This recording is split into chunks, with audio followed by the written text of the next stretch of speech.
பாருங்கள் எப்படி வந்திருக்கு, எவ்வளோ அருமையாக இருக்குது பாருங்கள்.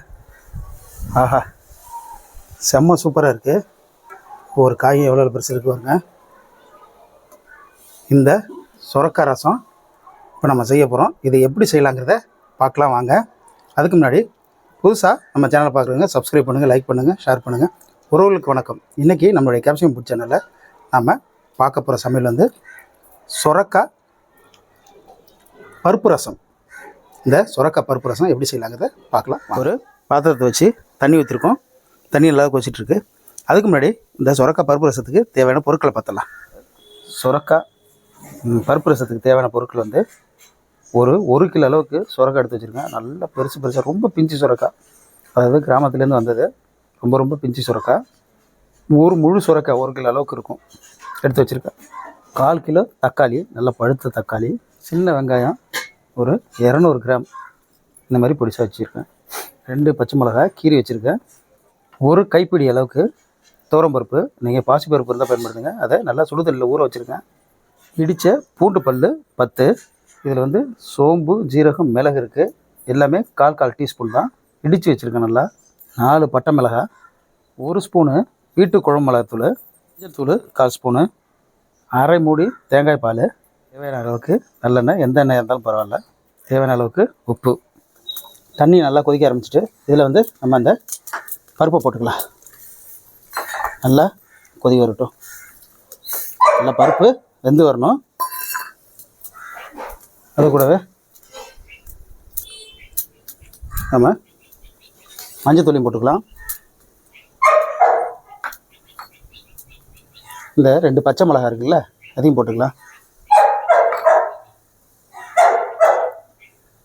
தக்காளி அதையும் போட்டுக்கலாம். இது எல்லாமே நல்லா வெந்து வரட்டும்.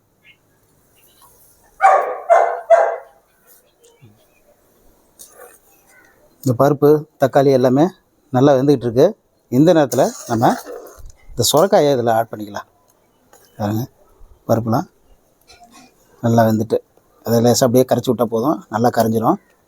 சுரக்காயை நம்ம இதில் இப்போ எடுத்து போட்டுடலாம். அப்படியே எல்லா சுரக்காயும் இதில் போட்டுக்குவோம். பாருங்கள், எல்லாம் இவ்வளோ பெருசில் நான் வெட்டி வச்சுருக்கேன். அது ஏன் இவ்வளோ பெருசில் வெட்டினேன்னா, கிராமத்துலலாம் வந்து பார்த்திங்கன்னா சுரக்காயை நல்லா பெருசாக வெட்டி சாப்பிடுவாங்க. சுரக்காயில் வந்து அவ்வளோ நன்மைகள் இருக்குது. ஒரு அற்புதமான காய் இது. ஃபுல்லாகவே நீர், அதாவது இதில் நீர் சத்து மட்டும்தான் அதிகமாக இருக்குது. நீர் சத்து இருக்குது. கலோரி வந்து ரொம்ப கம்மியானது. அது அப்படியே மொத்தமாக எல்லாத்தையும் அதில் கொட்டிடுவோம். அப்படியே நல்லா கலந்து விட்ருவோம்.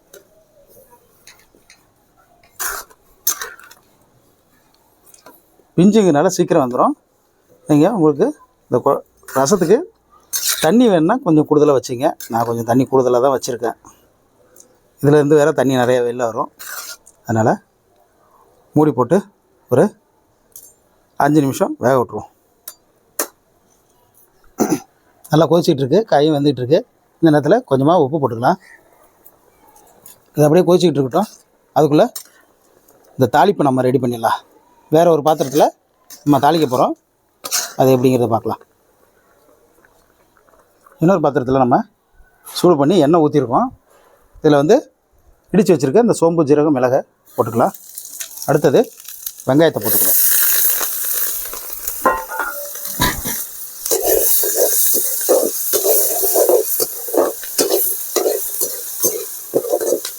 நல்லா வதக்கிங்க.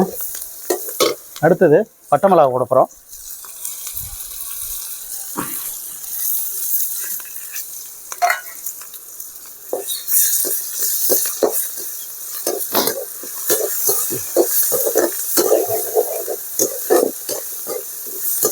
நல்லா வதக்கி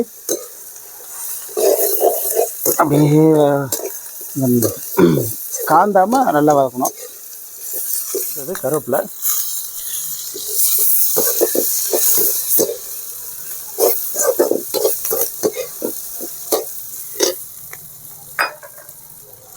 அடுத்தது பூண்டு,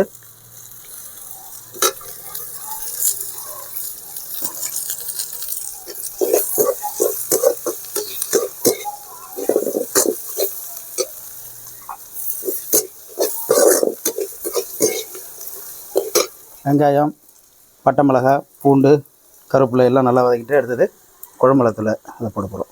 அவ்வளோதான். இதையும் பச்சை வாசனை போகிற அளவுக்கு நல்லா வதக்கிக்கணும்.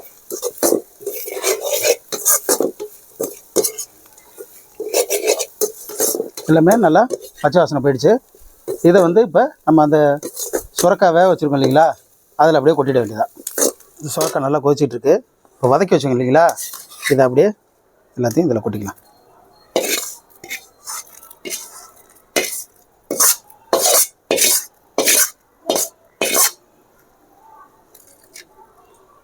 நல்லா கரைச்சி இதில் ஊற்றிட வேண்டியதான்.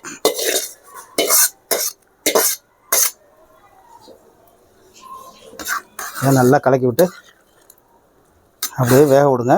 அது கொட்டின வேகத்துக்கு அவ்வளோ ஒரு மணமாக இருக்குது.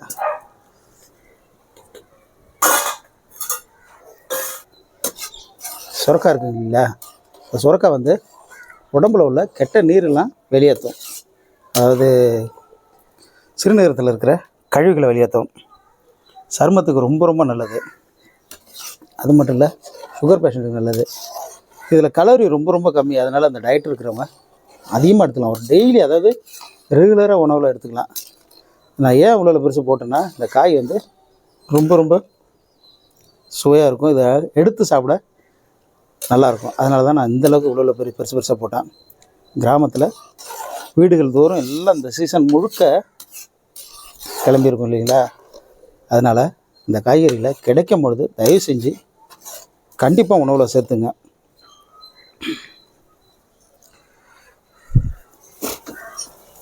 காயெல்லாம் நல்லா வந்திருக்கு பாருங்க. இந்த விதைலாம் வந்து ரொம்ப ரொம்ப பிஞ்சுங்கிறதுனால தான் நான் விதையோட போட்டேன்.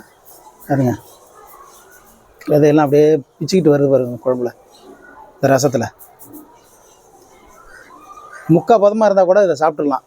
எவ்வளோ பெரிய துண்டை போட்டால் அப்படியே கரைய ஆரம்பிச்சிட்டு பார்த்தீங்களா. எல்லாமே நல்லா வேக ஆரம்பிச்சிட்டு இந்த ஸ்டேஜில் நம்ம தேங்காய் பால் எடுத்து வச்சுருக்கோம் இல்லைங்களா, அதை அப்படியே அதில் ஊற்றிட வேண்டியதான். இன்னொன்று, தேங்காய் பால் ஊற்றி ரொம்ப நேரம் வேக விடாதீங்க. எப்போதுமே தேங்காய் பால் வந்து ரொம்ப நேரம் வேக விட்டால் அது கெட்ட கொழுப்பாக மாறும்.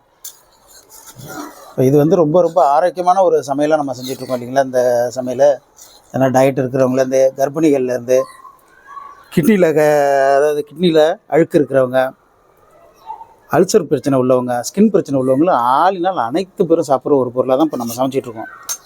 இதில் தேங்காய் பால் ஊற்றின பிறகு ரொம்ப நேரம் வேக விட்டோம்னா அதில் கொஞ்சம் கொலஸ்ட்ரால் அதிகமாகிடும். அதனால தான் தேங்காய் பால் ஊற்றி உடனே நம்ம இறக்கிடணும். அதனால தான் இன்னும் கொஞ்சம் நேரம் வேணாலும் கொதிக்க விட்டுருங்க. நம்ம தேங்காய் பால் ஊற்ற போகிறோம்.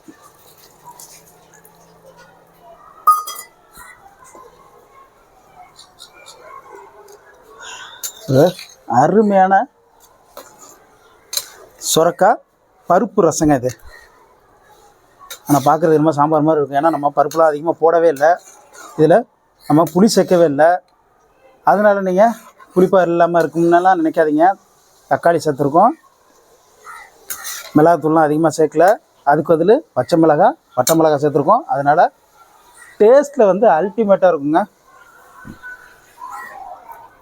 ரெடி ஆகிடுச்சு. இப்போ நம்ம அதை இறக்கி டேஸ்ட் பார்க்கலாம். பாருங்க, நம்ம டேஸ்ட் பார்க்கலாம். பாருங்க, காயெல்லாம் எவ்வளோ பறிச்சிருக்கு. கிட்ட வாங்க. இந்த ரசம் வந்து ஊற்றி சாப்பிடும்போது கொஞ்சம் கூடுதலாக ஊற்றி சாப்பிடுங்க. அப்போ தான் நல்லாயிருக்கும். செம்ம சூடாக இருக்குங்க. அதனால் சாப்பிட முடியல.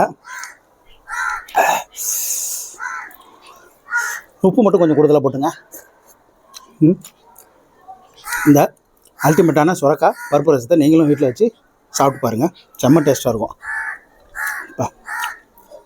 சாப்பிட்ற வீடியோ, சமைக்கிற வீடியோ, நல்ல கண்டென்ட் உள்ள வீடியோ பார்க்கணும் நம்ம கேப்சிங் பிடிச்ச சேனலை தொடர்ந்து பாருங்கள். சப்ஸ்கிரைப் பண்ணுங்கள், லைக் பண்ணுங்கள், ஷேர் பண்ணுங்கள். தொடர்ந்து எனக்கு ஆதரவு கொடுங்க. சப்ஸ்கிரைப் பண்ண நிறைய பேர் பார்க்குறதில்ல. தயவு செஞ்சு பாருங்கள். நீங்கள் இல்லாமல் நம்ம சேனல் கிடையவே கிடையாது. நீங்கள் கொடுக்குற ஆதரவில் தான் நான் புதிய புதிய சமையலை தொடர்ந்து போட முடியும். உங்களுடைய ஆதரவு இல்லாமல் நம்ம சேனல் கிடையவே கிடையாது. உங்களுடைய ஆதரவு எனக்கு என்னன்னைக்கு வேணும். நன்றி உறவுகளே.